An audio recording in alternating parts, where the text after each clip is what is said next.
जी, मसीह यीशु में आपकी सलामती हो। शलोक टीवी पर आपको खुशामदीद कहते हैं और आप सब जानते हैं कि खुदावंद के फ़ज़ल के मुताबिक शलोक टीवी उन फैमिलीज़, उन ख़ानदानों की हेल्प कर रहा है जो ज़रूरत के मुस्तहिक हैं। हमारे साथ हमारी बड़ी प्यारी आंटी हैं जो कि इस तरह से कि उनके हस्बैंड जो है वो मसीह में सो गए हैं और खुदावंद ने ये फ़ज़ल बख्शा शलोक टीवी को कि इस ईस्टर के मौका पर हम उनकी कुछ थोड़ी सी हेल्प कर सकें।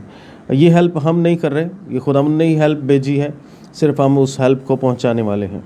इस वक्त मैं ये गुजारिश करूंगा मिसेस तरसीम से कि इस पैकेज को अगर कैमरामैन दिखा सकें तो ये एक 10 किलो का आटे का थैला है और कुछ थोड़ा राशन है जो कि इनकी कुछ थोड़ी सी हेल्प कर सकेगा। आप सब दोस्तों से गुजारिश है कि आप हमें दुआओं में ज़रूर याद रखें ताकि खुदावंद हमें इसी तरह से दूसरों की मदद के लिए बहुत ज़्यादा लोगों की मदद के लिए हमें खड़ा करे। आमीन।